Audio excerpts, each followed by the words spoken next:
Remember when baseball was about grit, loyalty, and the thrill of October? Well, buckle up because those days are deader than a fastball in the dirt. Bichette just signed with the New York Mets, and the baseball world is absolutely losing its mind. What? Because literally everyone, including insider extraordinaire Ken Rosenthal, swore on their grandmother's baseball card collection that Bichette was Philly-bound. Oops. But here's where it gets juicy. This is not just about one player switching teams.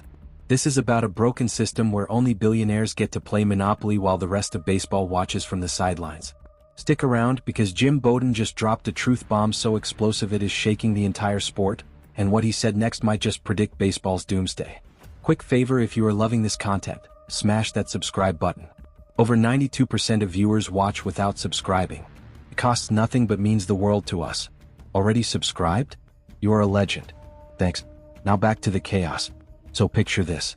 Bichette, the Blue Jays shortstop who has been the face of Toronto baseball for years, suddenly becomes a free agent. The rumors start flying faster than a Chapman fastball. Philadelphia Phillies? They are salivating. They have got the money, the roster pieces, and the desperate need for an elite shortstop. Ken Rosenthal, the most connected man in baseball, starts dropping hints like breadcrumbs. 7 years, $200 million. Done deal, right? Everyone is nodding along. Philadelphia fans are already ordering custom jerseys, and Toronto is bracing for heartbreak. Then boom. Bichette signs with the New York Mets. Not 7 years.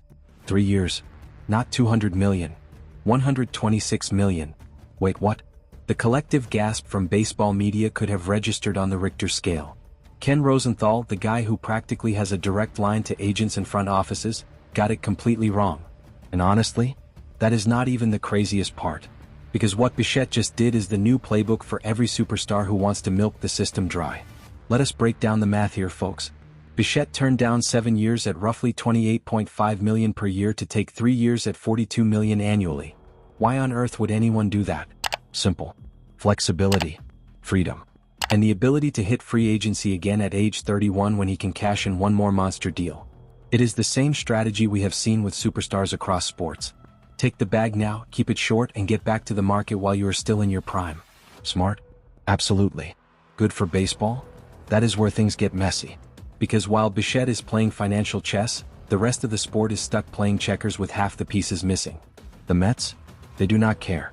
Steve Cohen, their billionaire owner, treats his checkbook like a cheat code in a video game. Luxury tax penalties? Who cares?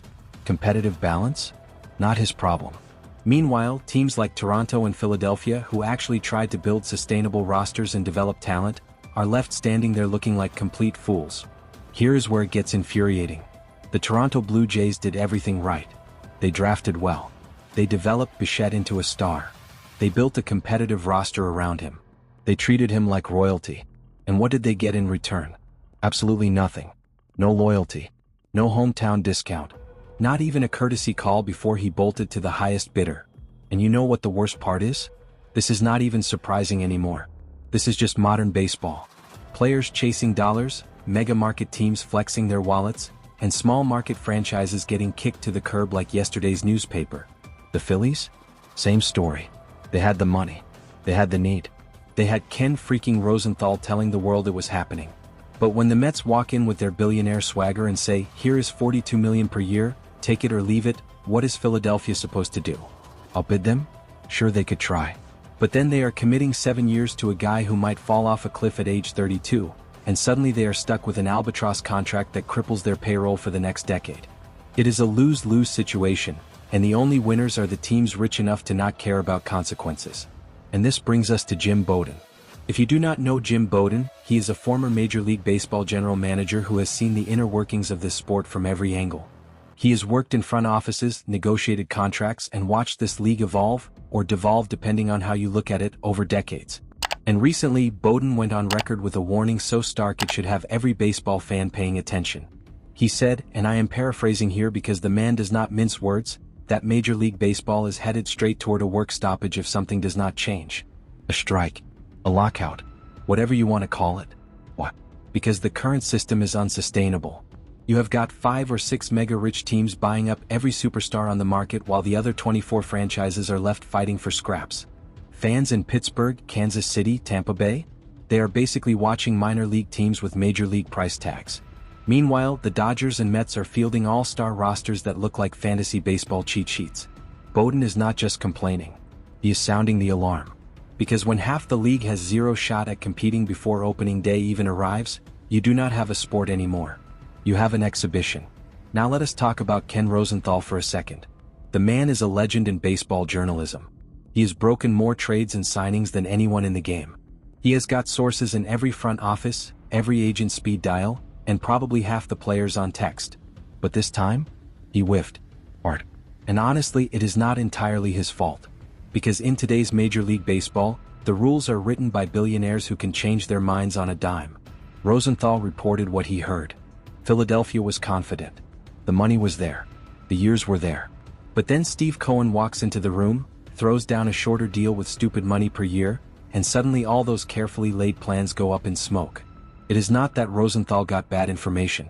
It is that the information became obsolete the moment the Mets decided to flex. And that is the problem.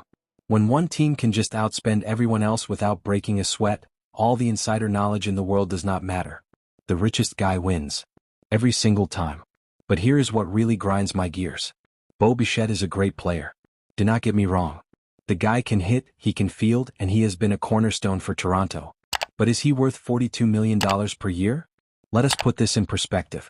Aaron Judge, the reigning American League MVP, the guy who hit 62 home runs and carried the Yankees on his back, signed a 9-year deal worth $40 million per year.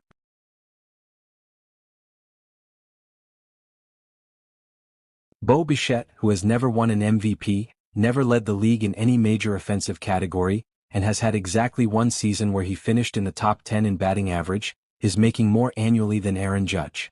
Let that sink in. This is not a knock on Bichette. It is a knock on a system so broken that market size matters more than actual production. The Mets are not paying Bichette for what he has done. They are paying him because they can. Because Steve Cohen wants to win now, and he does not care if he overpays to do it. Meanwhile, small market teams are sitting there thinking, how are we supposed to compete with that? And it is not just the Mets. Look at the Dodgers. They have been doing this for years. Signing every big-name free agent, absorbing massive contracts, and daring the league to stop them. Shohei Ohtani? $700 million. Freddie Freeman? $162 million. Mookie Betts? $365 million. The list goes on. And you know what? Good for them. They are playing by the rules as they exist. But the rules are garbage. Because when 2 or 3 teams can just buy championships while everyone else is pinching pennies, you do not have competitive balance. You have the rich getting richer and the poor getting poorer. It is the exact same problem plaguing society, except now it is ruining our favorite pastime too. Jim Bowden's warning about a work stoppage is not hypothetical.